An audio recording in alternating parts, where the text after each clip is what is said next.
Hello. Today I want to talk to you about the AR-15 that got me into guns, and chances are, in some way might have got you into guns as well. This is the AR-15 that I first shot ever. Now, it looks a little bit different than it did back in the day when I first shot it. There have been some improvements made to this. This is not my gun. I do not own this gun. This is a friend of mine's. My friend Daniel Modick, he got me into firearms. We were playing Call of Duty Modern Warfare 2 back in 2009. And he said, hey, do you want to come to my property and shoot some real guns? And I said, yes, please, let's do it. So he brought this out. I'm going to go over some of the basic parts on this, and then I'm going to talk about a similar build that I have done to clone my original AR-15 that I built. And when I originally built it, I tried to get it as close to this style as possible because I liked it so much. So this AR was built in around 2006, just 2 years after the federal assault weapon ban lapsing. My friend at the time, his dad was into guns. They had some family friends that were into firearms, and they bought AR-15s prior to the election cycle. And they took a bunch of classes with front sight. So this gun has probably seen somewhere north of 15,000 rounds on it. The barrel still shoots pretty good. I mean, it's tired, but I believe this is a chrome lined barrel. Yeah. So this barrel has a lot of rounds through it. This gun has a lot of rounds through it. I've done some things to this firearm to kind of refresh it and bring it into the modern era. Some things to consider. My friend is left-handed. At the time that these guns were built, they had what was called bullet buttons, which was, instead of a regular mag release, you would have to get the tip of a 5.56 bullet to press and drop the mag.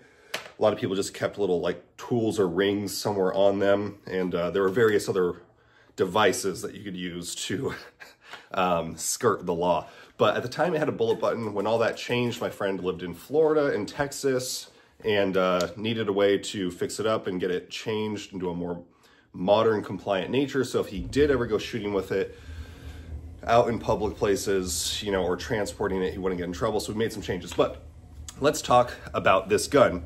Now, the lower receiver is a Double Star Corporation lower receiver. It's got kind of this you can't really see very good. It's got this bat logo on it, which is pretty neat.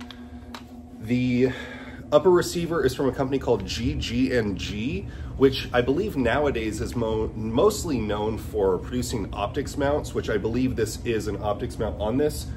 So the upper receiver, 16-inch barrel, M4 profile, carbine length gas system. It is a 5.56 1-in-9 twist chrome lined barrel. 1-in-9 was significantly more popular back then. I mean, honestly, 1-in-9 is still a good twist for the average shooter who is primarily shooting 55 grain projectiles.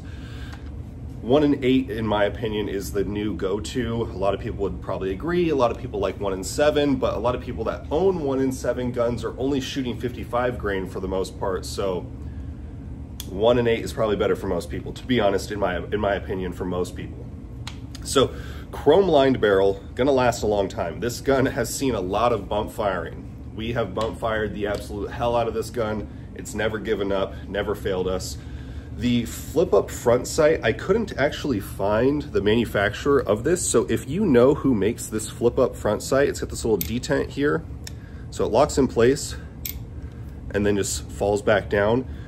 3 screws, and then it has some sort of set screw system on this side, but the set screws seem to either have fallen out or maybe just were never there.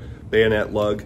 The rail I couldn't actually find. This was from an era before Keymod and before M-LOK. So it's this sort of just screw-in system for either the covers or for the Picatinny sections. At some points in time, he's had vertical foregrips on it. That's why there's, a amalgamation of which panels are where on this, but it still retains the delta ring. I couldn't find this rail. When I originally built my first AR, I wanted to basically just buy a GG&G because that's what my friend had. It worked, he liked it. I wanted that same thing, right? I wasn't able to do that because even in 2013-ish, when I built my gun to mimic it, it wasn't really around. They weren't really making full uppers at that point in time. Standard mil-spec profile, mil-spec cut bolt carrier group Carpenter 158. The Aimpoint Comp M3, I believe it is. Yeah, a Comp M3, which is a 2 MOA on a GG&G mount with this big old quick detach lever. I don't know who actually makes this. If it's not GG&G, actually it probably is, because it says GG&G Tucson, Arizona. So GG&G upper, GG&G mount for the Comp M3. This is a, technically this micro 3X is from NorthTac for the actual 3X magnifier itself, but it's on a Vortex QD mount. This I actually just gave to him because I wanted to bring him into the modern era. He lives on a ranch and he needed the ability to just see a little bit better, but he's so used to the aim point, he didn't want to change from that. I said, hey, let me just give you this magnifier that I don't have. You know, like I kind of owe a lot of my success to you, so I like to hook him up whenever I can. 3X magnifier gives you the ability to see a little further, shoot smaller targets more accurately. It's not as good as like a, you know, a really high power magnification scope, but it gives you a little bit something extra. So that's the upper receiver. Oh, sorry. And then GG&G folding rear flip up sight, which does actually sit underneath this 3X magnifier just fine. Boom. It's kind of like a A2 style because it's got the windage knob on the side, which is kind of nice. I don't know how much iron sight shooting that he does because it's the current day and age. We have red dots that are bomb proof. I mean, this red dot is almost 20 years old, assuming it was purchased brand new when this gun was built. So the lower receiver, Double Star Corporation in Winchester, Kentucky. It's just a standard 5.56 forged lower.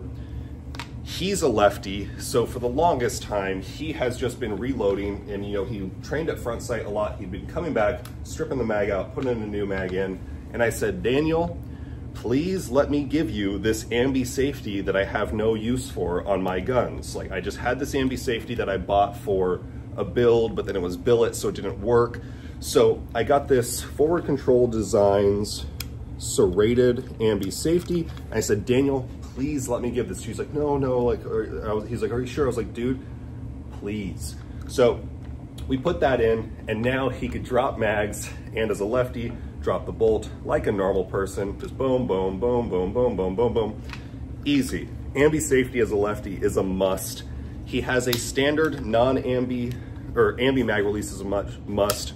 He has a standard non-ambi, what's it called, safety, because on a featureless gun, if you can't really reach around, you're not going to be able to really reach around with most of these grips, so you need a, what would be ambi as a right-hand shooter, but as a left-hand shooter, the safety is on the left-handed side, so you could just flip that here, boom. While we're talking about that, the trigger is actually, this is the nicest trigger, mil-spec trigger I have ever experienced in my life, probably because this gun has seen like 20,000 rounds. It's just, it's a mil-spec trigger, right? There's gonna be a little bit of press through the break, but I've never felt such a smooth mil-spec trigger. Now, this isn't a lightweight trigger. This isn't light springs, full power springs. It's about a 6-pound pull, but it's so damn smooth. There's no grit, there's no grime, there's no clicking, there's no stacking. It just breaks through, which is a testament to, if you shoot your guns enough, they will start performing a little bit better to a point. I'm sure this gun could use a little bit more tender loving care, which we did do a little bit too. Standard carbine buffer tube, fixed stock, standard M4 style buttstock.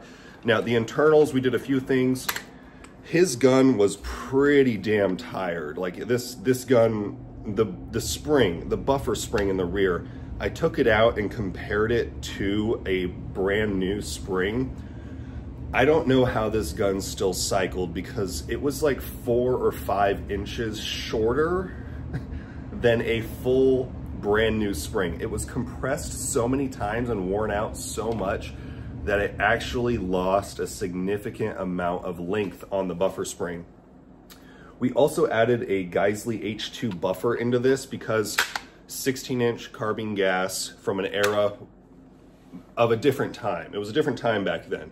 A lot of guns were overgassed. A lot of guns today are still overgassed, but this gun was just a little punchier than it necessarily needed to be. Like you don't need as much gas as a lot of these gun manufacturers were putting through their guns. So H2 buffer, new spring, smoothed out that recoil a ton, tamed it down a lot. And now, yes, it's 5.56. It's not the craziest thing in the world, but you know, this did smooth that out quite a bit. Then the bolt, you know, on a typical AR-15 bolt, you could do the like drop test or like the gravity test.